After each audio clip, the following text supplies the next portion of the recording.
12 News.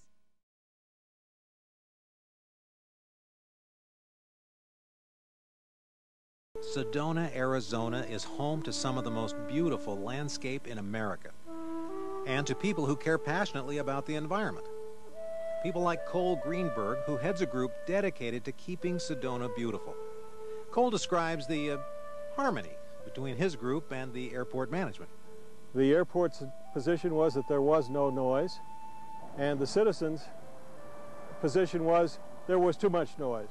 That relationship was strained, to say the least.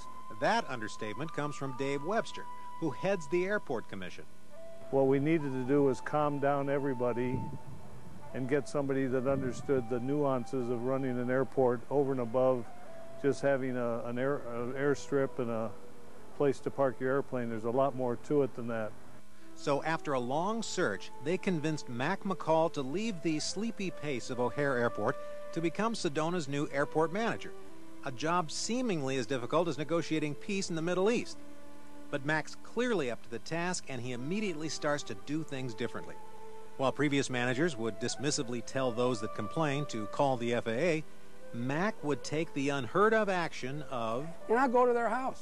I'll go out and see what they're talking about. I'll spend time with them. I found that to be very effective on a one-to-one basis. And if I get in to talk to a group of folks, 50% of the people in that meeting will have a different opinion once they're educated, and the other 50% will give me a chance to get the plan in place. And part of Mac's plan was the creation of a snack. And no, I'm not talking about Mac's beloved Rice Krispie Treats. I'm talking about the Sedona Noise Abatement Committee. The snack brings everyone to the table: management, pilots, and the critics. And with Mac, that often means the same side of the table. And with Mac's wholehearted endorsement, the snack is headed by none other than Cole Greenberg. Our goal is to meet the reasonable expectations of the residents and tourists with regard to aircraft sound. It is cooperation, but it is dialogue. It's not, we're not asking anyone to do anything that's unreasonable, and they seem to be surprised that we're not. And so they do what they can, and then they're kind of proud of it. They come back and say, hey, is it better now? Well, yeah, it is better now. We are proud of it, and so are they. And it's better because the airport manager cares, and because the critics realize that in order to be heard, they have a responsibility to listen. So what a great story. In a place where people care so passionately about the environment, everybody is able to work together to make the airport what each wishes it would be. And quite frankly, if they can do it there, anybody can do it anywhere.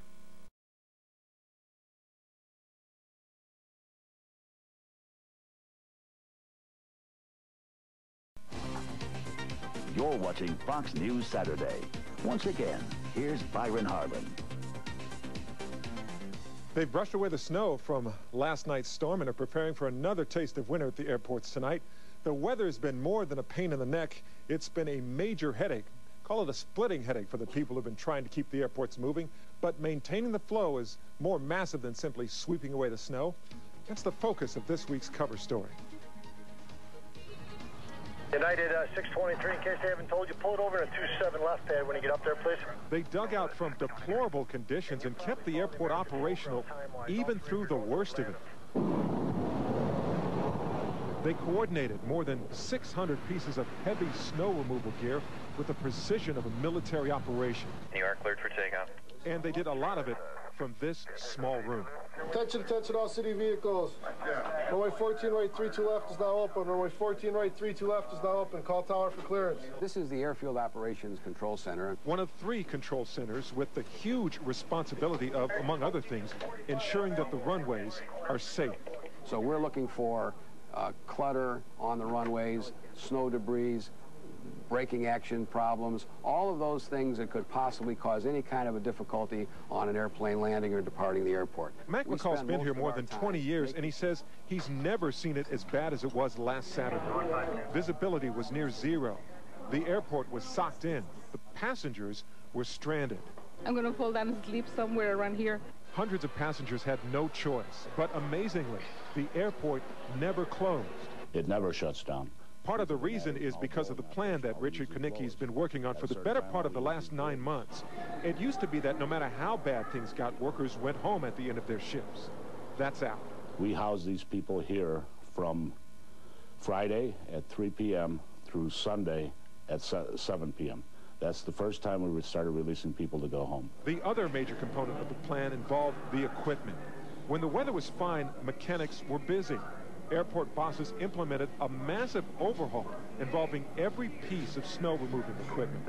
And out of 179 pieces of snow equipment which we own, which we operate to clear runways, taxiways, and transitions between all those areas, we've only had 4 pieces that have broken down long term. Because of the amount of equipment that we've purchased and the amount of commitment we've made to this new program, we were able to have the field open at 100% within 24 hours. That's going from a trickle to full out in one day under blizzard conditions. I liken it to really dismantling a high-speed train and the cars being positioned in various cities across the country and now having to put it together piece by piece. Piecing the operation together is one thing, but what about all that snow? Used to be that about 100 trucks would have to haul it all away, adding to the clutter and confusion at the airport. No more. We have 10 areas where we're actually melting the snow, so that limits the amount of hauling that we need to do. That process reduces 600 tons of snow an hour to water that simply flows away. Lufthansa 431 Heavy, turn right heading 040. You'll also find an array of forecasting tools and temperature gauges. We have applied liquid chemical deicer in these areas, and the temperature is a little better, and it tells us what the chemical reaction is. That's what gives us a better braking action. Together, all the elements made up a blizzard-busting combination that enabled the world's busiest airport to bounce back after being buried in snow.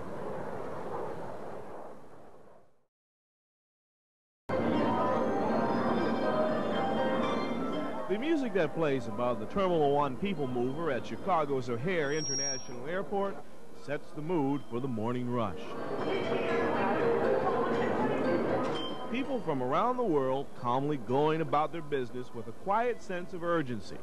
Few words spoken, few strides broken. Control is in the air. 14 right, so to be a minute before you depart, please. Despite what's falling from the sky. We're going to get anywhere from, they say 2 to 4, 3 to 5 inches of snow. It's going to be steady kind of snow that's going to run from now until probably 2, 3, 4, 5 in the afternoon. This is that band that we want to get through right here. Even without a winter storm to contend with, O'Hare Airport has the distinction of being the world's busiest. Throw in a snowfall. All right, where's the plow team at? And busy takes on a new meaning. Let's run them. Do the plow team, follow up with the 7 brooms that you have, and let's get it over. You got 45 minutes.